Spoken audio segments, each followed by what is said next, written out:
Hello YouTube, this is Excalibur27 coming at you with another commentary.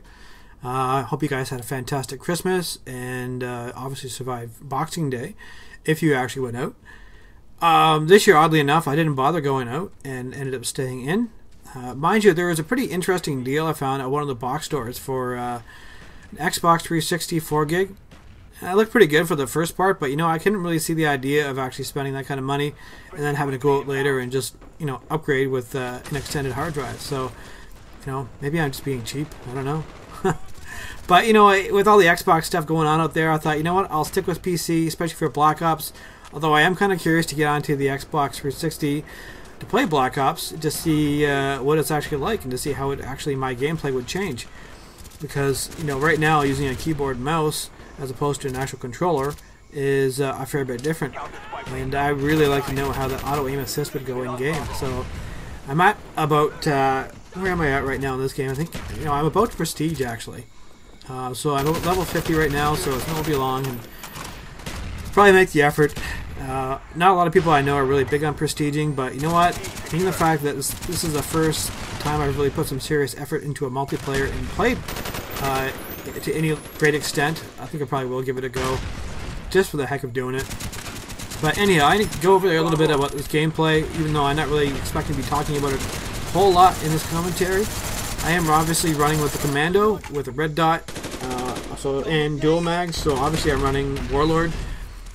And the other perks I'm running here are Ghost and I believe Hacker on this one. So pretty handy on this map as well too, because obviously it's a pretty good opportunity for people to plant claymores and odd different charges in different places as well too. And you'll see here very shortly as well too, I do my part to play the objective, but going for B, because B is always in the most obscure place, center of the map. There could be like the Eiffel Tower or like the Empire State Building, and B would be right on top of it. So that's typically how Domination goes. But still fun, good times. But what I really wanted to spend some time talking about in this commentary is in-game, I guess you can call that etiquette. Having consideration and respect for the people you play with. As of recently, I got into a Search and Destroy game, and I don't very often play Search and Destroy. And in fact, most of the people I knew who have pretty decent KDs, have been playing Black Ops for a while, they're doing really well, haven't really put a whole lot of time into S&D. So, having the opportunity to get into a game and do well, I thought I'd give it a go. Typically I'm playing, obviously, Domination, as you can very well see from my other videos. I also get into Headquarters quite a bit. And what's the other one? Sabotage is also another one that's pretty decent too. But I thought I'd give S&D a go. Hopped in there with a friend of mine as well too, somebody I've been playing Black Ops with on PC, and expecting to have a pretty decent game. He sort of ended up quitting out because I think he was done for the night, and I wanted to keep on going because I haven't really had a lot of opportunity for the game type. And first round went kind of okay. People were throwing out comments at the end of the round that I wasn't a very good player. I'm like, oh, okay, that's kind of interesting, whatever. And I kind of, did the LOL, laughed it off, kept on going. Now the second round came around, and this is on a server that's out of, I think, St. Louis. It's SJS, and I believe it's like a 24/7 S&D server. So obviously these guys have been on this and playing it as well too, have been actually having a fair share of practice in the game type.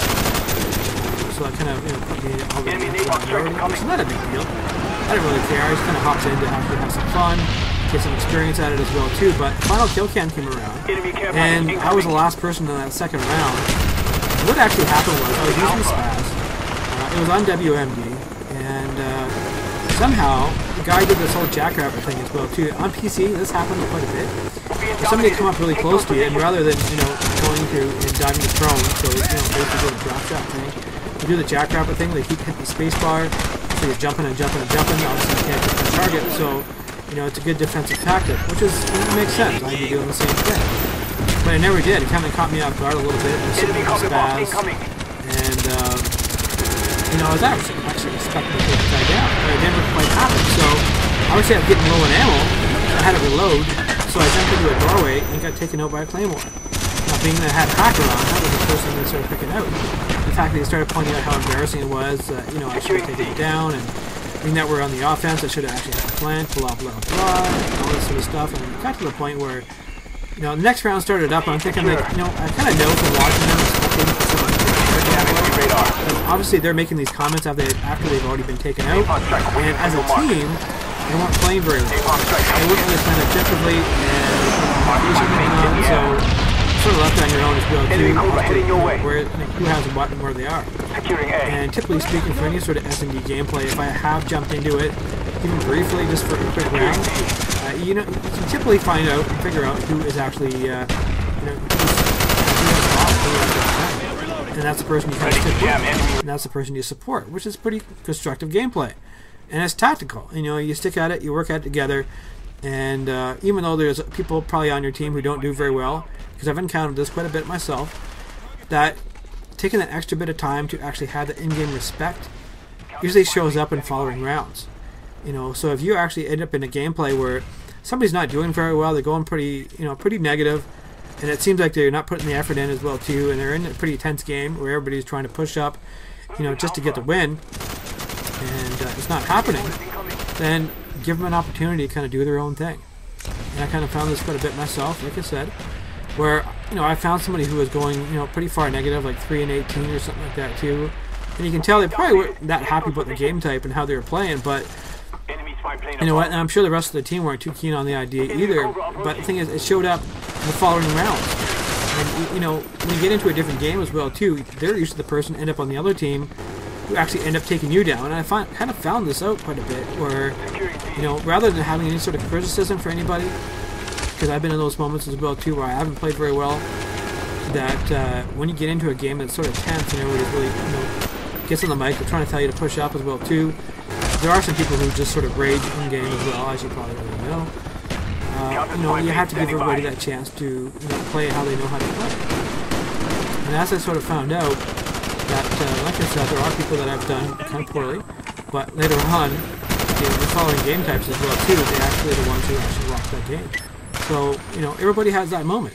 And it doesn't really matter where your KD's at and how many kills you have per minute, but everybody has an up and down gameplay. So, and that consistency within the game of Black Ops has been quite a bit more variable and not quite the same for everybody. And I can certainly understand that. So, my advice to anybody out there who actually gets into a game type, and especially this time of year where there's all these new players out there, give everybody a chance to play the game and level up as they know how to do.